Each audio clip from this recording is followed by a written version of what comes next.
राज्यातील पहिली खासगी टेक्निकल ट्रेनिंग इन्स्टिट्यूट म्हणजेच यशवंत ट्रेनिंग इन्स्टिट्यूट कणकवली 6 महिने कालावधीचे courses plumber, electrician, refrigeration and air conditioning, welder and fabrication 4 महिने कालावधीचे courses electro plumber, electro welder, solar electrician आणि फॅब्रिकेशन तसेच 2 महिने कालावधीचे courses computer hardware and network maintenance, mobile repairing आणि सीसीटीव्ही इन्स्टॉलेशन अँड मेंटेनन्स। सर्वात महत्त्वाचं म्हणजे वरील सर्व कोर्सेसना ऍडमिशन घेण्यासाठी वयाची शिक्षणाची अट नाही, तसेच सुलभ शैक्षणिक कर्जाची सोय। अधिक माहितीसाठी संपर्क ऑफिस 7887 31 66 71 आणि 94 20 20 61 90।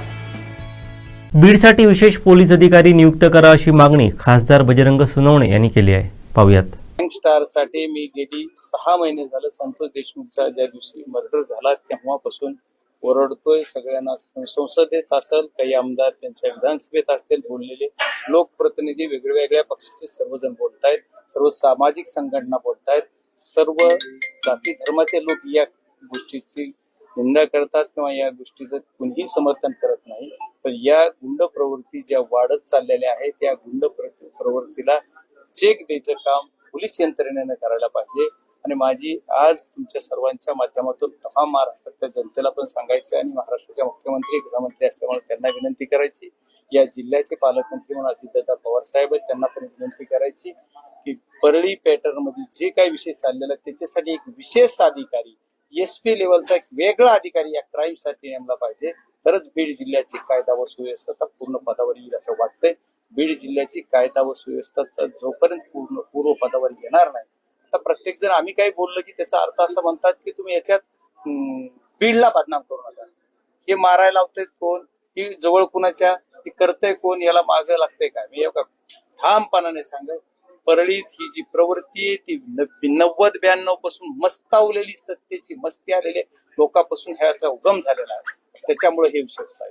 कारण 92च्या काळापासून परळी या सभोवताला सत्ताच दिसली, त्याच्यामुळे सत्तेच्या बाजूने वलय असल्यामुळं सत्तेचा कुठंतरी आपल्याला राज आश्रय मिळतंय या नावाखाली हे लोक यांची दादागिरी गुंडगिरी त्या असा प्रकार करत आहेत। तर या प्रकाराला थांबवायचं असेल तर यांना कुठंतरी प्रत्येक वेळेस विषय तिथंच येतो, राग येतो, काय येतो हा विषय सगळा। आता पण ही घटना माझ्या तरुणावरची एवढा मोठा हल्ला झालाय, तर त्याचं काही शुल्लक कारण आहे, काही कारण आहे आणि त्याला काय बोललं जातंय, काय काय म्हणलं जातंय, तर खूप वाईट पद्धतीचे प्रचार केलेले आहेत। त्यांना पण काय करायचं याच्यावर पूर्ण केलेलं, त्याच्यामुळे या प्रकार थांबवायचा असेल तर बीड जिल्ह्यातील परळी हेडक्वार्टर करून एक त्या IAS लेवलचा अधिकारी, SP लेवलचा जे काय अधिकाऱ्याची नियुक्ती केली पाहिजे।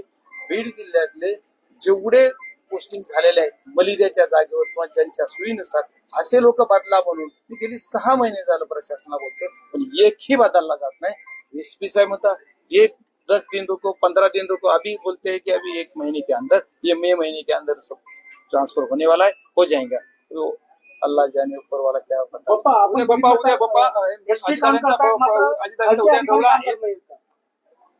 एसपी काम करतात पण मात्र खालचे अधिकारी कुठतरी काम करतात नाही। एसपी साहेब काम करतात याच्यावर माझं दुमत नाही किंवा आक्षेप नाहीये। माननीय SP साहेबांना माझी विनंती आहे, मी त्यांना वारंवार बोललेलो आहे। ही घटना घडली मला 11:15 वाजता रात्री जसा व्हिडिओ बघायला मिळाला तसा मी SP साहेबांना मेसेज केलेला। SP साहेब खूप चांगलं काम करतात म्हणून बऱ्याच वेळेस बोललो, बरं या मॅटर मध्ये SP साहेबाचा सिंगल रिप्लाय आला नाही, तर प्रत्येक गोष्टीत रिप्लाय येतो।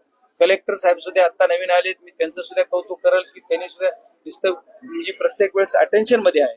कारण मला काही कोणी अधिकाऱ्याची बाजू घ्यायची किंवा विरोध घ्यायचा हा विषय नाही किंवा विरोध करायचा, जो अधिकारी काम चांगलं करतो। पण SP साहेबांना मी मेसेज केलेला, जो जसा मला आलेला व्हिडिओ पाठवला त्याच्यावर त्यांचा सिंगल रिप्लाय आतापर्यंत आला नाही। मी त्यांना देऊन सुद्धा 36 ते 40 घंटे झाले, त्यांना व्हिडिओ पाठवला, त्याच्यावर काय ऍक्शन सांगितली जात नाही। त्याच्यामुळे SP साहेब काम करतात त्याच्यावर आमचं दुमत नाही किंवा त्याच्यावर आक्षेप नाही, पण जे लोक खाली बसलेले आहेत पोलीस स्टेशनला, विशेषतः परळीतले हे सर्व लोक बदलल्याशिवाय परळी तालुका शांत होणार नाही। आणि जे लोक आता इथं सुद्धा येऊन काही लोक यांना पण त्रास देत आहेत, मी आत्ताच SPना आणि त्यांना सर्वांना इथं तुमच्याकडे गेलं की सांगणार आहे। कारण रात्री 1:30 वाजता येऊन कुणीतरी दरवाजा वाजून आणखी परत दादागिरी करतायत। या मुलाला सुद्धा कुणीतरी सांगितलं की आमचा मुलगा याच्यात नाहीये, व्हिडिओ मध्ये जेवढे दिसतात तेवढे ओळखून त्यांनी पोलिसांनी कारवाई केलेली आहे।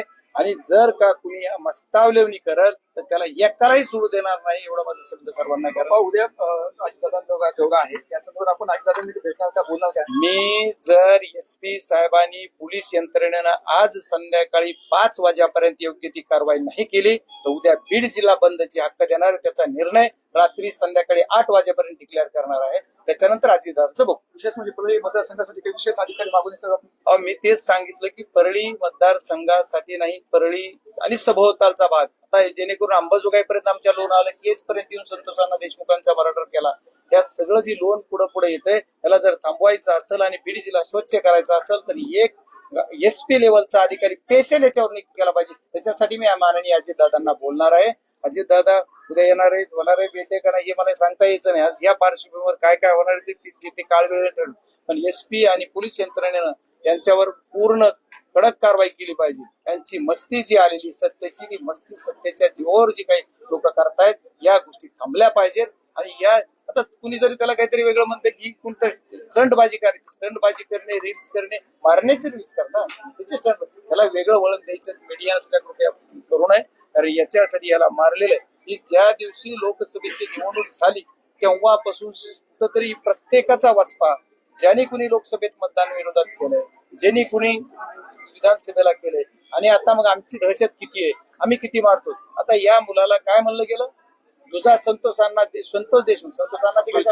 देशमुखच करणार, याचा करायचा. नसीब त्याचं चांगलं की तिथं काही गावातले किंवा कुणी दर्शनाला आलेले लोक त्या मंदिराच्या तिथं आले. लग्नाचा कार्यक्रम होता, काय असेल ते लग्नाचा कार्यक्रम त्या मंदिरात तिथं, आता मला तेवढं डिटेल माहित नाही, पण त्यांनी जी मला सांगितलं की तिथं जी काही लोक आले त्यांनी बघितलं आणि त्यांनी बघून ज्यावेळेस लोकांचा मॉब आला त्यावेळेस ते पळून गेले. म्हणजे एक प्रवृत्ती एका मुलाला जेव्हा हा कुठंतरी एक याच्या सप्त्याचा कार्यक्रम होता जलालपूर म्हणून परळी जवळ गाव आहे तिथं गेलेला, तिथं त्याचा अर्थ यांचा काही संबंध नाहीये.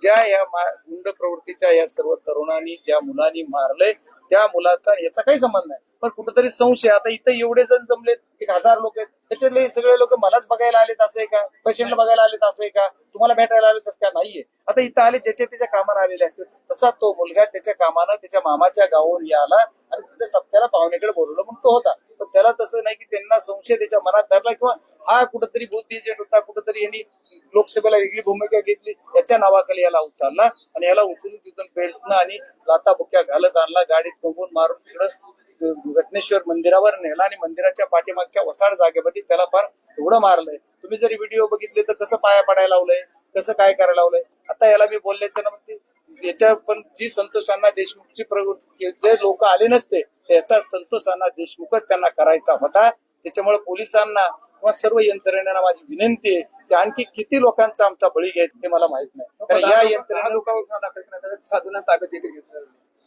आमचं समाधान त्या 7 जणांवर ताब्यात घेण्यावर नाहीये. हा प्रकार मूळ कुठून घडला, कशामुळे यांनी उचललं याचा तपासात या यंत्रणेने झाला पाहिजे. जे जलालपूर जिथं मूळ आहे त्या जलालपूरमध्ये काय घटना घडली, तिथं कशामुळे हे केलं, त्याच्याप्रमाणे त्याच्यावर सर्वांवर कारवाई झाली पाहिजे.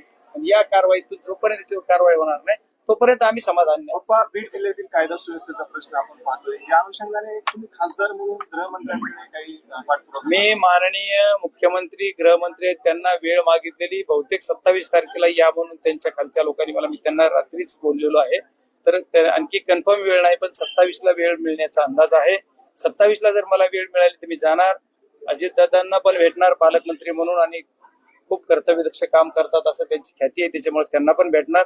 आणि मी त्यांना एकच मागणी करणार की बीड जिल्ह्यासाठी, कारण मी केलेली मागणीच आहे, मी केलेली मागणी मान्य करायची की नाही, विरोधी पक्षाचा खासदार आहे, हा त्यांचा अधिकार आहे. पण कसं त्याला आपल्याला जसं पाहिजे तसं करून घ्यायचं हे पण मला माहित आहे. पण मी संविधानाच्या कायद्यामध्ये चौकटीमध्ये मला जो अधिकार आहे त्या अधिकारानं त्यांना मागणी करणार आहे की बीड जिल्ह्यासाठी एक SP लेवलचा नवीन अधिकारी नियुक्त करा, त्याच्या खाली सगळी टीम द्या. एखादा गुन्हा झाला की त्याला SIT नियुक्त होते, कव्हर करणार, त्याच्यापेक्षा एक अधिकारी नेमा. आणि अधिकारी जर नेमला तरच आपल्या बीड जिल्ह्यामधल्या परळीतलं चाललेलं जी पिलावळ जी आमच्या बीड जिल्ह्याच्या टोकापर्यंत येईल, इकडे आंबोऱ्यापर्यंत, ती कुठंतरी थांबेल आणि परळीवाल्यांना थोडस या गुंडगिरी करणाऱ्यांना ती कुठंतरी चपराक बसेल असं मला वाटतं.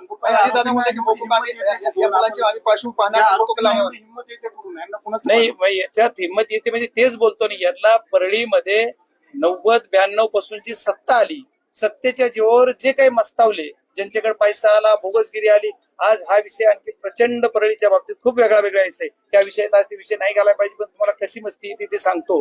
परळी तालुक्यातली आणखी मी प्रेस घेऊन तुम्हाला बोलणारही होतो, पण आज विषय आहे तर मी सांगतो तुम्हाला की परळी तालुक्यामध्ये तुमचा नांदेड असेल, परभणी असेल, लातूरचा काही भाग, जालना असेल, 4-5 जिल्ह्यामध्ये परळी तालुक्यातल्या 100 एका गावातल्या 100-200 लोकांनी विमा भरलाय.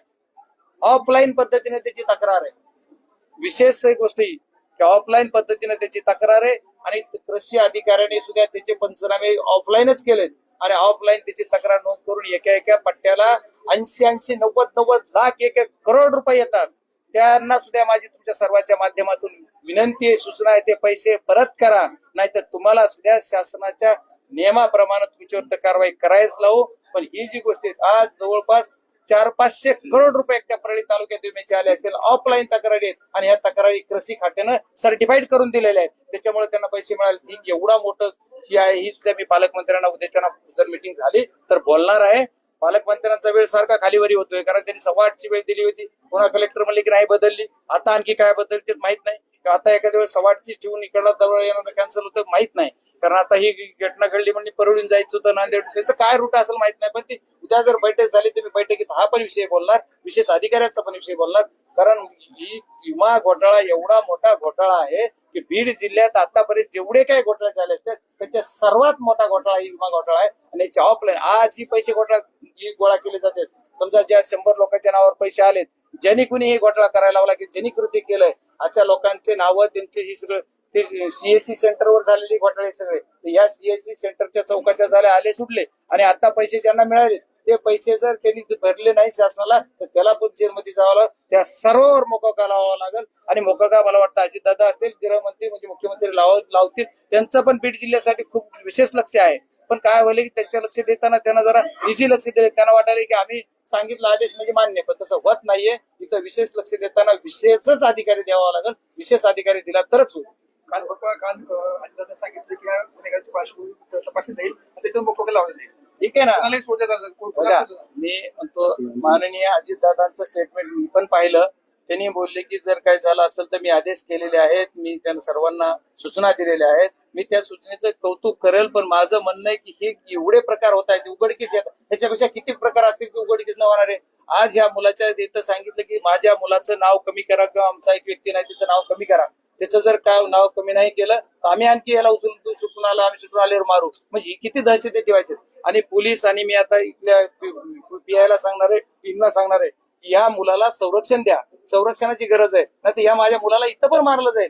अरे काय गुन्हा आहे त्याचा, 12वी पास झालेला मुलगा आहे, 12वी आत्ताच झाली त्याची, त्याचं शिकायचं वय आहे आणि त्याला तुम्ही गुंडगिरी मध्ये आणताय. गुंड धमकी ज्याचं एक जणाचं कुणाचं नाव आहे, त्याचं ज्याला वाटतंय 7ला मुंडे नावाचा कुणीतरी व्यक्ती आहे कोकवाडीचा, तो असं काहीतरी धमकी दिली की त्यानं की जर तुम्ही त्याला पण सांगतो की तुझं धमकी देशील तर राजा सोपं जाणार नाहीये, तू कुठल्या मस्तीवर येऊ नको की कुणाच्या मालावरच असताय, माझं कुणी करत नाही असं नाही. तुम्ही एका बी मुलाला जर कुणी काही केलं तर त्याला आम्ही सोडणार नाहीत असं आमचं मत नाही. आम्ही चेतावणी पण बोलायचं नाही म्हणून मी टाळतोय, पण माझी विनंती आहे की असं जर करून एक एक एक एक गरीब हे सगळे मुलं आहेत, लहान लहान यांना मारताय, त्याचं परत त्याला ज्या पद्धतीने संतोष देशमुखचं केलं त्याच लघु शक्य करणार आम्ही असं म्हणत होतो करायची, तर ते लोक आले. म्हणजे असं बघा, त्याला पाणी करत होतं तर त्याला त्या पद्धतीनं पाणी न देता दुसरंच आणखी काही करायचं, ही जी यांची हे होतं. तर ह्या गोष्टी सुद्धा आपण कुठंतरी पोलीस यंत्रणेने सुद्धा केल्या. आता पोलीस यंत्रणेला इथल्या पोलीसला तिथल्या पोलीसला कळलं नाही, इथं आणखी याच्या जीवाला धोका आहे, याच्यानंतर इथे एखादा गार्ड तरी दिला पाहिजे, कुणीच दिला नाही आणखी गार्डाला. मी आता एसपीना बोलणार आहे की त्याला गार्ड दे, स्पेशल त्याच्या एक रूमला एक गार्ड दिला पाहिजे. आणि त्याचे पूर्ण डॉक्टरना पण आता मी भेटणार आहे. आणखी डॉक्टरना सांगितलं त्याचे रिपोर्ट्स आहेत, काही नॉर्मल्स आहेत, काही थोडी इंजुरी पण आहे, पण नॉर्मल्स रिपोर्ट असले पण त्याचे ब्लडच्या बाबतीत प्रॉब्लेम आहे, कारण त्याला मसल्स सगळे मारलेले आहेत. खूप म्हणजे कसं मारले व्हिडिओ मध्ये तुम्ही सर्वांनी बघितलं, उभा महाराष्ट्र बघतोय. त्यामुळे अशा म्हणजे किती वाईट प्रतीनं मारतायत, क्रूर प्रतीनं मारायचा प्रयत्न करतायत. त्याच्यामुळे ह्या सर्व प्रकार आपल्याला थांबवायचा असेल तर विशेष अधिकाऱ्याची नियुक्ती झाली. वारंवार जेलमधले काही आरोपी हलवण्याबाबत बोलताय, आणि जेलच्या दुसरे कुणी आले तरी त्यांना बाहेर, अगोदरचे कुणी ह्यांचे कुणी असले त्यांचं यांना जी सवलती द्यायच्या या सवलत. मग गृहमंत्र्यांनी एवढं आता आपण सगळं मीडियाला बोलतोय, ओपन बोलतोय, सर्वांना सर्व माहिती आहे. आमची एक देश तर करा, गृहमंत्र्यांनी कुठे स्टेटमेंट तरी करायला पाहिजे. मी आज परत मुख्यमंत्र्यांना ते बोलणार आहे, मुख्यमंत्री महोदय तुम्ही गृह खातं सांभाळायला सक्षम असाल, पण आमच्या बीड जिल्ह्याचं गृह खातं जे चाललंय की गृह खात्याचा जो कारभार आहे त्याच्या बाबतीत बोललो, जेलरच्या बाबतीत, कारण जेलरला काय व्यवहार झालाय मला कळणार, पण जेलर अगोदरचे लोक बी उचलतो, नंतर आलेले पाठवतो, आणि हे पाठवतो काय करायचं यांना, काय जावाई ते शासनाचे. त्याच्यामुळे जेल प्रशासनावर आमचा 1% भरोसा नाहीये. जेल प्रशासन भ्रष्ट पद्धतीने काम करतं असा मी पहिल्यांदा आरोप करतोय. त्याच्यामुळे जेलला सुद्धा मी मागं पण म्हणलेलो मला अधिकारी काय व्हिजिट करायचा, पण मला जाता येते हे मला कळलं, मी व्हिजिट करायला जाणार आहे. धन्यवाद. आमचे दिवसभरातले सर्व अपडेट्स, ताज्या घडामोडी आणि थेट लाईव्ह पाहण्यासाठी सबस्क्राईब करा, लाईक करा कोकणचं नंबर 1 महा चॅनल कोकण 7 लाईव्हचं YouTube चॅनल.